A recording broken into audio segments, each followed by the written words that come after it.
When you're getting ready for stage or a competition, whenever you're hitting a floor where people are going to watch you, if you haven't paid attention until now to the way you're breathing, the next time that you're about to hit a stage or even just thinking about moving towards the competition floor, observe the somatic reaction of your body. Observe how your breathing changes and how slight tensions in the facial area are moving differently. Observe what your motion in the hands is wanting to make you do and see if your toes are maybe cramping. The breath, the face, the hands and the feet, sometimes even the pelvic floor is going to give you a direct feedback, not on how you're losing control, but where the entrance is for your nervous system to fall back into control. What do I mean with that? So let's say I'm thinking about a workshop, a stage, a work that I have to do with someone where I can sense that I'm slightly changing tension within my rib cage, or my face is starting to shift into another mode. Then instead of focusing on how I'm losing my breath, instead of focusing on how something is falling out of control, what I'll do is I will say, okay, awesome. I've learned with Sarah what I should be doing, what I can do, what I don't have to. I can trust my body because my body's giving me feedback. But understanding what the biochemistry of my body is doing, for what reasons, how my biomechanics is shifting for which purpose, is going to help me to move with it instead of moving against it, and then understanding to read my systems. Because whatever is hitting in that moment and whatever is shifting in that moment is shifting because of either my lack of understanding or the volume of stress that I've been putting myself towards before that moment. So crucial for us is to understand that the moment you get there and how your body is reacting is not a result of what you've been doing before.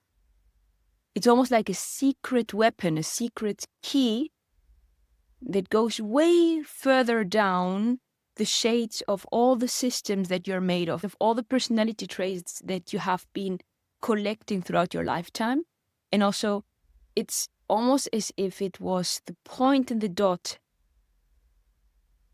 of all the keys that people might have tried to put away from you throughout training sessions, childhood, feedback from your parents, disappointment that you felt throughout your career, even as a kid, whilst you were starting to do whatever you're doing now. And now what I'm doing is to speak about the things that went wrong, that may have collected, like a united collection of all the colors of all the shocks that you went through, making you feel in a certain way. When we lose control over our mental state or our breath, but that's where the highest point of power collects everything that you can now understand how to remove it. And so, speaking about fighting this week, we will be focusing on basic techniques, where I'll be speaking about and implementing what we've been speaking about last week. Every sport and every moment on stage, so every, let's say, ballet has a different performance style and also different expression than breakdance. So there's going to be a totally different way how ballet dancers perform in relation to how break dancers or more commercial artists in a cipher.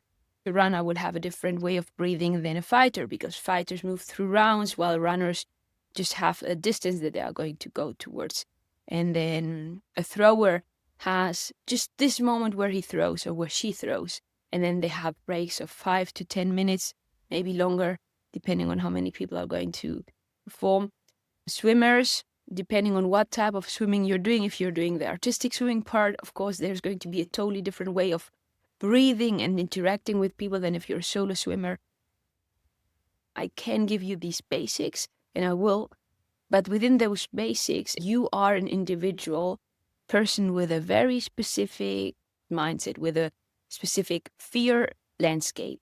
People in your field play differently with your mind than people will do in my field. So the great part of our work is going to be that you're going to be observing and discovering how you interact with the way your body reacts on you.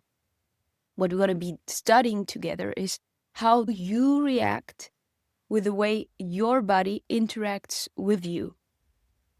Because the way you react on the reactions and how you interpret what is happening with you and how you learn to direct where you're going, for which reasons, and how you choose not to react onto other people's reactions and offerings of thoughts and offerings of feedbacks. And all the habits that we're going to be implementing together is going to be way more important. Getting lost in overanalyzing what went wrong in a specific moment in your performance. What I'm trying to say is that however you're reacting before stage is not just because of that moment. It will be because of all the habits and all the peace that we're going to make with certain patterns that you carry within. And so this week we're going to be understanding for fighters specifically, and maybe this is cool for you to know too and to watch over, no matter which sport you're in. Let's say you're CrossFitter. Because fighters have rounds that they fight and a lot of time also before that they have to be waiting for in order to get into the fight. And how do you warm up a mind that is going to be struggling with the thought of being killed, and how to kill someone from a perspective that doesn't make you fall out of breath. We are all less full if we are losing our breath. If you see someone doing that, you know that the person is weak. If you know as a fighter that you have these periods where you're losing your breath, you will not be able to fix that during the fight or your performance. We need to see how we can implement exercises for you daily, because if you want to work one-on-one, we can go more into your specific thing, even long distance is possible. But we need to see how I can implement exercises in your daily routines so that you get used to being out of breath and in a dangerous situation without being in the fight. Okay, so I'm looking forward for this week where we're diving into techniques to get you ready for the fight. Every sport and art is implementing and having fights as well, and how to stay mentally clear and emotionally clear and soft to be swifter and more intelligent than the opponent.